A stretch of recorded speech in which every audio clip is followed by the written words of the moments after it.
In Chapter 11, Adam Smith comes around to the third component of what makes up the prices of commodities, the rent of land. But first, a quick disclaimer.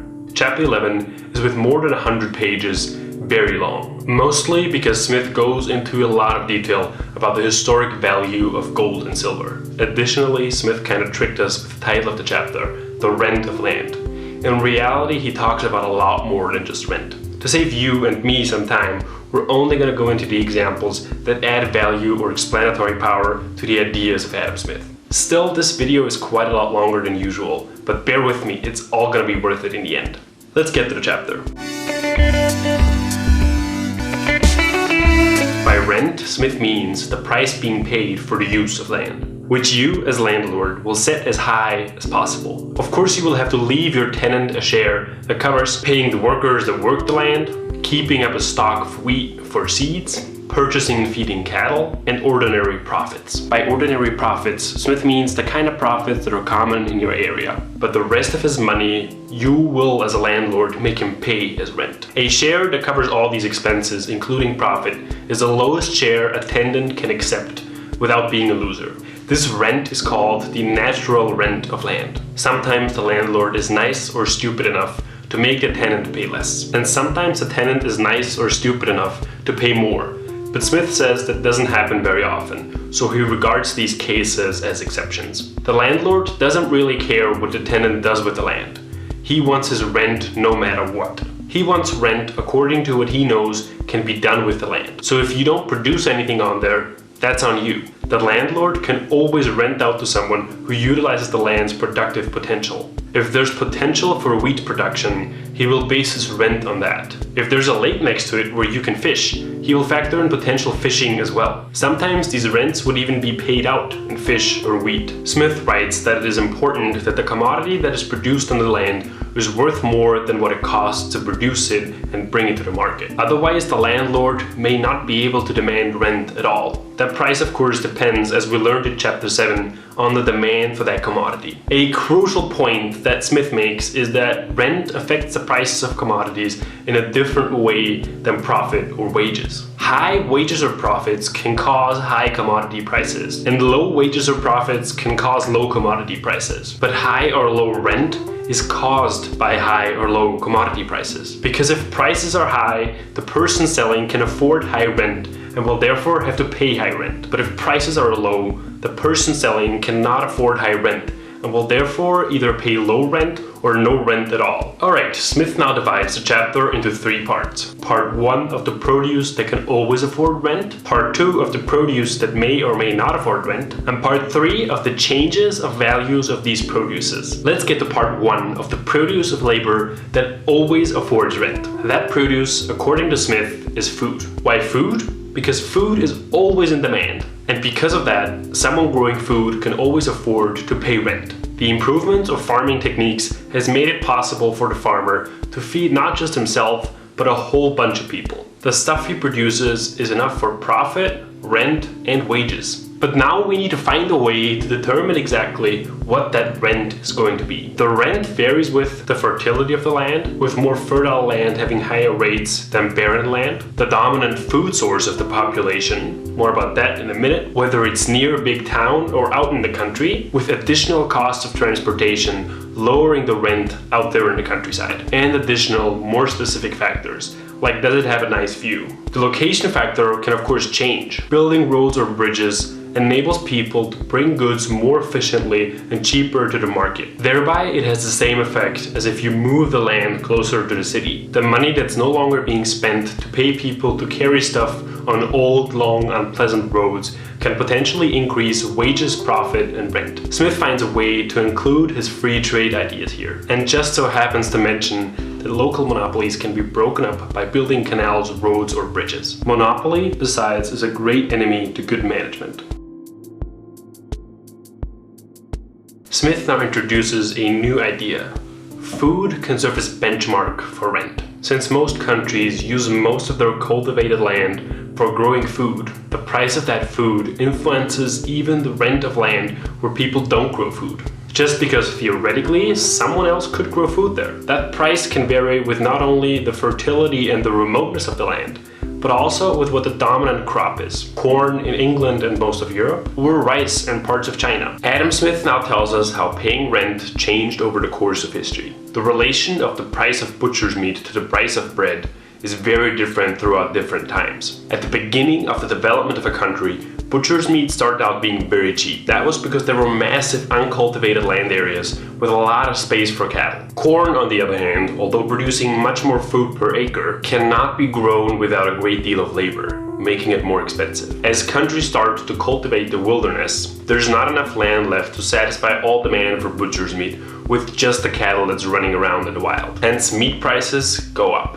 If food prices go up enough, a big part of that land will be used to grow food that just feeds cattle to profit from that higher meat price. The farmer profits, not the cattle. Now we're faced with a different situation. We can't just go out in the wild anymore and get ourselves some cattle. We have to raise our cattle on land that we need to pay rent for. We will only do that though if it's at least equally or maybe more profitable to raise cattle than to grow corn. If it's not, the landlord doesn't care. He will still charge us the rent that could be paid if we grew corn on that land. So no matter what you do with your land, corn is still going to determine how much rent you have to pay. Corn is therefore the benchmark crop for your land, which has to have these qualities. First, it feeds the most people per acre. Second, it's the common food of the population. And third, you can actually grow it on the land, which it determines the rent for. Now, why is corn such a good benchmark? Because corn is always in demand. Whatever you decide to do with your land, if it doesn't work, you can always just turn back to corn. Corn is the benchmark not just because it's the main food source for the population, but also because its price is interdependent on the prices of different agricultural products. These products of the land compete with each other, so one becoming more expensive might cause the other to become more expensive. For example, if there's a lot of demand for grass for horses, the price for grass will rise, which will make meat more expensive as well because the livestock is feeding on that same, now more expensive grass. This might encourage farmers to now grow grass instead of corn, because grass is now more profitable. The landlord usually realizes what's going on, and upon seeing that his tenant has now taken up a more profitable activity, jacks up the rent. Which now might make you say, hey, but you said corn always determines the price of rent.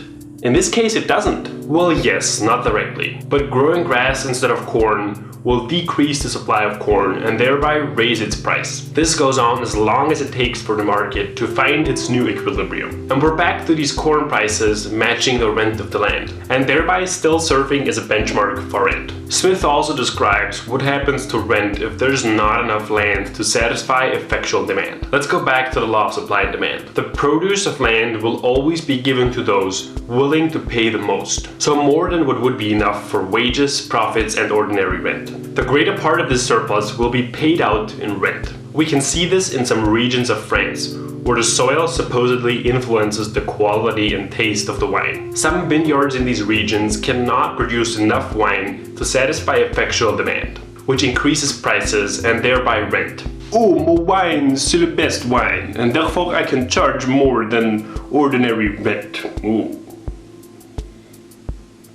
Alright, that's it for part 1 of the produce that always affords rent.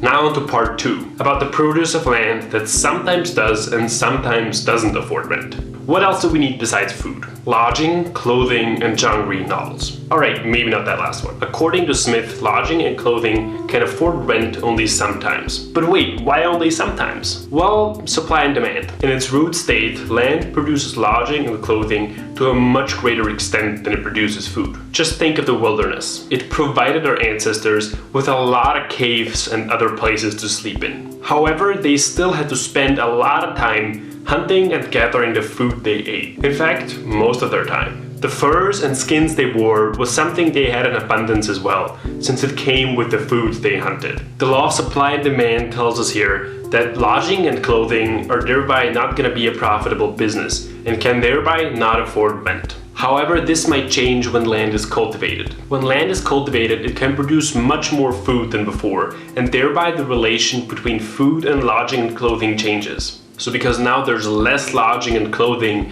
in relation to how much food there is, lodging and clothing may in fact be able to afford rent. Why? Because more food means more people, and more people want more stuff. Like stuff to wear and the roof over their head. Still, some things are always gonna be so plentiful that everybody has them and nobody needs more of them. Thereby, they cannot afford rent. Some examples from the past are wood in large parts of North America and wool in England. But if I can find someone in another part of the world who wants to buy that stuff for a good price, I might be able to make a profit and pay rent again. This of course is only possible if I have the infrastructure to transport my goods in an effective way. Countries are populous not in proportion to the number of people whom their produce can clothe or lodge, but in proportion to that of those whom it can feed.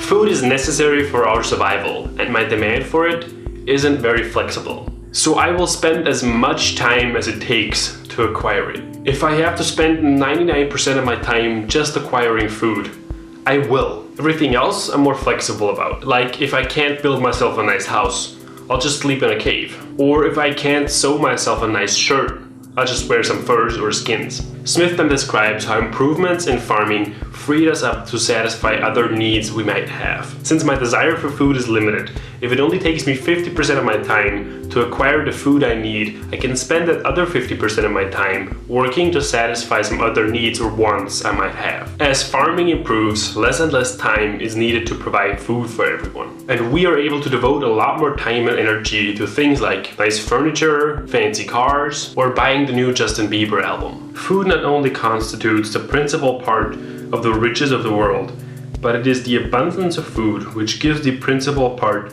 of their value to many other sorts of riches. Here we can see just how important Smith thought improving food production was to economic development. Adam Smith then remembers that he wasn't supposed to talk about food in this part of the chapter and tells us how some coal mines in Scotland aren't profitable enough to afford rent. If nobody will pay rent for the mine because it's not profitable enough, the only person who can run the mine is the landlord himself. He also spends a good part of the chapter describing in detail how different raw materials like wood, coal, silver and gold can sometimes not afford and sometimes afford rent. Luckily, we can sum it up in 2 sentences. It all depends on the cost of acquiring and transporting that thing and its market price. If the costs are too high, it will not afford rent. If they aren't, it will. We have now arrived at the last part 3 of this chapter, which is about the changing values of these commodities. Smith assumes that the demand for food in a population remains constant relative to the population itself. That kinda makes sense. If I eat a lot more than 2,000 calories a day, I'll expand a lot. But demand for other stuff can increase a lot more than just the population increases. That also makes sense. I can consume endless Lego. That means the price of that other stuff would increase by a whole lot if the supply wouldn't increase at the same time. Smith goes into a lot of detail here and describes 3 different periods in time. He takes a very close look at the value of silver here, which we're gonna summarize for you. In the first period from 1350 to 1570, the value of silver rose and the value of corn dropped. That was because a lot of the mines in England were barren and left over from the Romans, and therefore there was less new silver available. Also, Smith thought that a relatively stable government in that period led to higher food production. Today, when we talk about Smith, we mostly mention him for his free market ideas, which makes this passage very interesting and important. In the end of the 15th and the beginning of the 16th centuries, the greater part of Europe was approaching towards a more settled form of government than it had enjoyed for several ages before. The increase of security would naturally increase industry and improvement. While he loved markets, he also didn't fail to point out how important government was for increasing the wealth of a nation. Now to the second period, from 1570 to 1640, where the value of silver declined. That was because the discovery of the Americas and the subsequent mining there led to a lot more silver flowing into the European market. And in the third period, from 1640 to 1700, where the price of wheat and the real value of silver remained roughly constant. According to Smith, why the price of wheat in this period might have not decreased is because of bad harvest or the English Civil War. Both of these events led to a decrease in harvest. After effectively describing 350 years of inflation in detail, Smith goes on to describe two different categories of products: necessary and superfluity products. Necessary products being what we need for survival, and superfluity products being luxury goods. When there's a famine or we become poor, we must part with all our superfluity products to acquire the necessary goods to survive. Thus, the price of superfluity goods falls as that for necessary goods rises. The opposite is also true. In economically prosperous times, the prices of necessary goods fall while the prices of superfluity goods rise. That is because in economically prosperous times, people have a lot more money to spend on luxury goods. This is one of those statements of Smith that don't really reflect today's world, mostly because of trade. Smith then turns around and tackles another subject: the effect of economic improvement of a country on different products. For this, he puts products in different categories again. Products that can be produced in much greater quantity with industry, products that cannot be produced in much greater quantity with industry, and products that can be produced in much greater quantity with industry, but there is a limit. For the first sort, prices will rise with economic improvement, but there's a limit. These are products that can be produced in greater quantities with a lot of people. An example for this is cattle. In the wild, nature produces a certain amount of cattle, but as a country develops, these cattle become more and more in demand until it becomes profitable to have herds grazing on cultivated lands. The price of what it costs to have these cattle graze on that cultivated land is the upper limit of what you can charge for your cattle. If it ever rises above that, more and more land will be turned into cattle grazing land, thereby increasing the supply of cattle. For the second sort, prices tend to rise with economic improvement. These are products that nature produces in great quantities, but that people can't really produce effectively. Smith gives us some examples here: rare birds, wild game, or fish. What he didn't know about aquacultures: when society becomes more wealthy, demand for these products will increase, but supply won't. For the third sort of products, prices tend to rise, but it can vary quite a bit and it is less certain. These are products of which our ability to produce them in great quantities is limited. For example, wool is limited to how many sheep you can have, which is also true for cattle in the example before. But in Smith's time, you could export or import your wool, but not your meat, which makes a huge difference. The price of your product now is no longer confined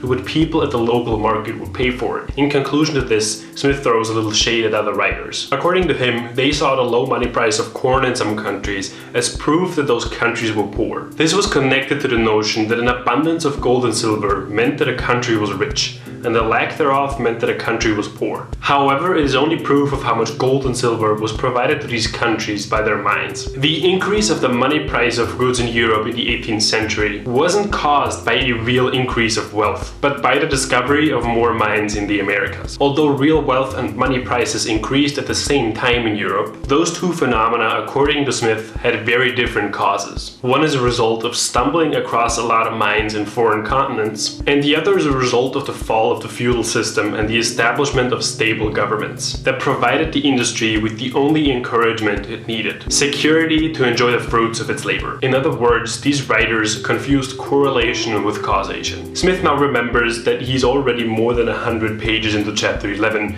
which was originally supposed to be about rent. So he finally concludes the chapter by saying that almost any economic improvement in a country will raise rent. Why? Because prices rise and rising prices raise rent. He also points out that the interests of people living off of wages, people living off of profits, and people living off of rents are connected but not always the same. Alright, for all those who made it through this chapter, congratulations, you made it through book 1 of The Wealth of Nations by Adam Smith. I am proud of you. Tap yourself on the shoulder and subscribe to our channel if you want to see more chapter by chapter summaries of interesting books.